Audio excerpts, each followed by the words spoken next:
જ્યારે કોક સ્ત્રી ઉપર આવે ને ત્યારે જ તમને ખબર પડે કે એક છોકરીની ઇજ્જત શું કહેવાય. મન ફાવે ત્યારે તમે ડાયરામાં બોલો. શું એ મારું બોલવાના તે પૈસા લીધા હતા ડાયરામાં? મારું બોલવાના પૈસા લીધા હતા? ખજૂરની એડ કરવાના પૈસા લીધા હતા? ખજૂરની એડ કરવા માટે કીર્તિ પટેલને ધમકાવવા માટે સ્ટેજ ઉપર જાસ તું? તો બતાય તારી મર્દાનગી હાલ. બંગડિયું પહેરી લેજે પેલા મારી યાર બાંધવા માટે.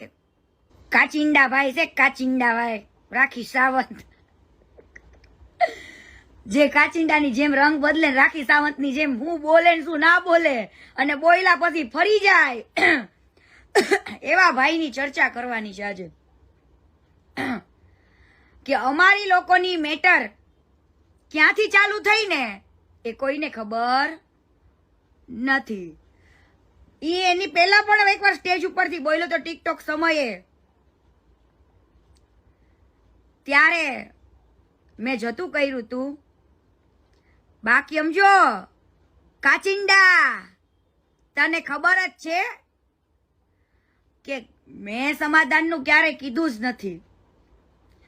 અને તું જયારે સમાધાન કરવા આવ્યો ને ત્યારે આપણે એવી મીટિંગ કરી હતી કે ભાઈ અમે આપણે મળીએ ને ત્યારે ભાઈ હું મારી ભૂલ થઈ ગઈ સ્ટેજ ઉપર એવો વિડીયો બનાવીશ. પણ મેં તારી કદર એટલા માટે કરી હતી તે એવું કીધું તું કે હું સુરેન્દ્રનગરમાં મોટો થયો છું, સુરેન્દ્રનગરમાં રહેલો છું, અને તું જીજે તેરનું પાણી ને હું જીજે તેરનું પાણી.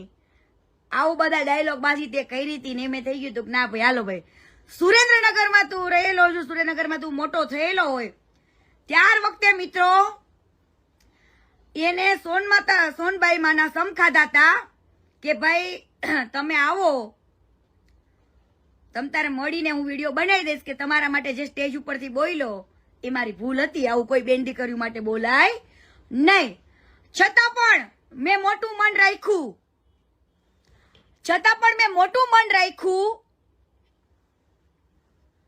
અને મેં એવું કીધું કે કાંઈ વાંધો નહીં, તમે એક સાહિત્યકાર છો, એક કલાકાર છો, એવા કલાકારની પાસે મારે માફી મંગાવી નથી. અને તમે સુરેન્દ્રનગરનું કીધું અને એને હું મારી પાસે માફી મંગાવીને નીચો બતાવવા માંગતી નથી.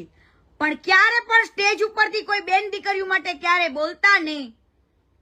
આ શબ્દ મેં ત્યારે કીધા હતા કે તમે એવું કહી દો વિડીયોમાં કે ભાઈ મિસઅન્ડરસ્ટેન્ડિંગ હતી અમારી બેની, દૂર થઈ ગઈ. ત્યારે પણ મેં માફી નહોતી મંગાવી, બરાબર.